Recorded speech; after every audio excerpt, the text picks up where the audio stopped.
नमस्ते प्रणाम। मैं हूँ संजू यादव। सभी दीदी बहनी का स्वागत करत है अपने यूट्यूब चैनल पर। तो दीदी बहनी फिर से हम अनुराग प्रधान के ऊपर अनुराग परिवार के लिए बहुत ही सुंदर गीत लेकर के आयल हिला न्याय के खातिर। देखल जाए 1 साल का दिन और आए गल हो। बाप रोवत रोवत आंधर हो गई न, मतारी रोवत रोवत खटिया पकड़ ले हो। पर अबही तक 1 साल बीत गल, अनुराग केस में जीत हो के हार हो जाती है। पहल की बार जब जीत होखे का संभावना नजर आयल, तब ब्लाउज फाड़े के अंजाम में प्रधान भैया के लोग जेल भिजवा दिलस। जब दूसरी बार चांस मिलल कि अब जीत हो जाई, त कट्टा बंदूक फर्जी दिखा के जोने की जेल भेज दिलन। जब तीसरी बार जोने की वकील भैया पूरा एकदम लड़ाई चप के लड़ने की ये पर इंसाफ दिला के तो हम हटब। तीसरी बार चोरी, प्रधान चोरी कैले हुआ लालता के मकान में, पता न का रखल है कि चोरी करत हुमन। चोरी के अंजाम में जेल भेज देना। लेकिन अभी जो चौथी लड़ाई है, एमन खुशी का लहर दौड़त है। तारीख 14, वकील का कहना है कि 14 तारीख के लालता का मकान गिरवा के तब हम दम लेब। काहे से कि बहुत चाल चलत हुआ, बनकर चाल पूरा नाकाम कर देब हम। अब इन्हों की समझ में आई कि नहीं केहू से पाला पड़ल है। वकील भैया, प्रधान भैया अब एक तरफ खड़ा होकर के अनुराग परिवार का साथ देत हुए, अन्याय का लड़ाई लड़त हुए। तो हम कलम उठौली है और दोनों भैयन के ऊपर, वकील भैया और प्रधान भैया के लिए बहुत ही तगड़ा स्पेशल धक्काड़ गीत लिख लेला दीदी बहनी। अगर पसंद आई तो आप लोगन हमारे चैनल के से जुड़ जाइए और हमें भी जुड़े का मौका दिया। कमेंट बॉक्स में थोड़ा से कुछ ज़रूर लिख के भेज दिया, जैसे हमारा मनोबल और बढ़ जाई। तो पहली लाइन का है, पूरा गांव भर खुशी मनावत हो कि काश लालता का कब घर गिर जात कि पूरा गांव झूम जात, नाच देत गाय लेत। झूमे गौआ शहर, झूमे गौआ शहर, झूमे गौआ शहर, झूमे गौआ शहर। अनुराग के सिया में खुशी का लहर, झूमे गौआ शहर, झूमे गौआ शहर। अनुराग के सिया में खुशी का लहर। पहली जीत का पहली बधाई, पहली जीत का पहली बधाई। ललतारा में सवा हो गई लजाई, ललतारा में सवा हो गई लजाई। पहली जीत का पहली जीत का पहली बधाई। ललतारा में सवा हो गई लजाई। अरे झूमे गौआ शहर, झूमे गौआ शहर। अनुराग के सिया में खुशी का लहर, झूमे गौआ शहर, झूमे गौआ शहर। अनुराग के सिया में खुशी का लहर। ललता राजेश रमेश के घरवा, अरे जिया हो जिया, घर तो गिरा के भैया दम लेवा तो लोग हम जान गल रहे। ललता राजेश रमेश के घरवा, अब तो चली बाबा का बुलडोजरवा। ललता राजेश रमेश के घरवा, अब तो चली बाबा का बुलडोजरवा। अरे खुशी पूरा गांव, खुशी पूरा गांव।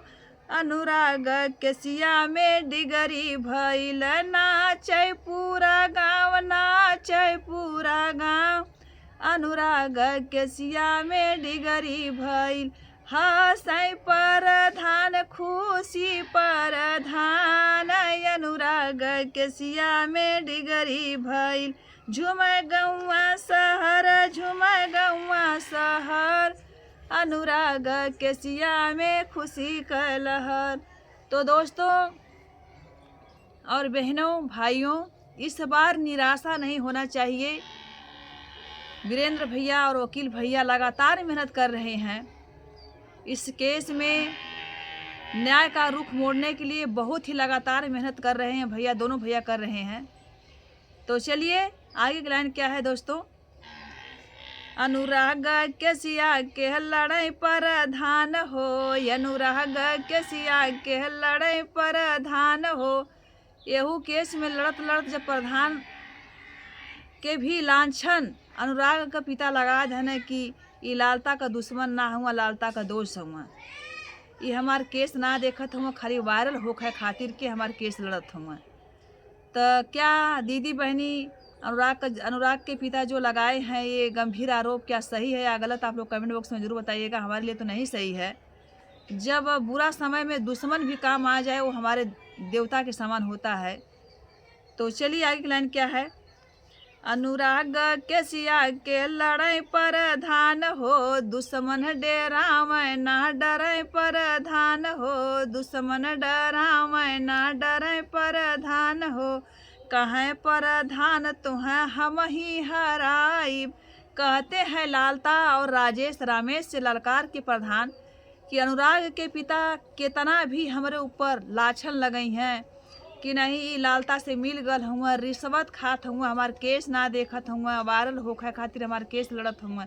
फिर भी हम जब कसम खैले हैला कि हमार कतरा कतरा खून बह जाई, फिर भी हम अनुराग परिवार का साथ ना छोड़ब। न्याय का लड़ाई लड़त रहब, जब तक न्याय ना मिली तब तक लड़ब। 1 साल से लड़त हैला और 2-4 साल लड़ब, लेकिन पीछे कदम ना हटाई। लालता तो हरवा के तबहिए दम लेब। कहत हूँ प्रधान जी। अनुराग के सिया के जीत के देखाइब, कहें पर धान तोहें हम ही हराइब। अनुराग के सिया के जीत के देखाइब। अरे झुमा गौआ शहर, झुमा गौआ शहर, अनुराग के सिया में खुशी कैलहर। झुमा गौआ शहर, झुमा गौआ शहर, अनुराग के सिया में खुशी कैलहर। और लालता को प्रधान जी ललकार के शेर की तरह दहाड़ करके क्या कह रहे हैं। कहें पर धान ललकार सुना ललता, कहें पर धान ललकार सुना ललता। मुहवा में करिखा लगाइब देखी जनता, मुहवा में करिखा लगाइब देखी जनता। कहत हो प्रधान भैया कि तोहार दोनों मकान गिरवा के तोरे मुँह में करिखा पोतवा के तब हम दम ले पूरा देश के दिखाई। कहें पर धान ललकार सुना ललता, मुहवा में करखा लगाइब देखी जनता, मुहवा में करखा लगाइब देखी जनता। अरे बड़ा लता खोर, बड़ा लता खोर, राजेश ललतार में सवा हो। बड़ा लता खोर, बड़ा लता खोर, ललता रज सवार में सवा हो। हंसै पूरा देश, हंसै पूरा देश, पपियन के लगी गयल करी खा हो। हंसै पूरा देश, हंसै पूरा देश, पपियन के लागी गयल करी खा हो।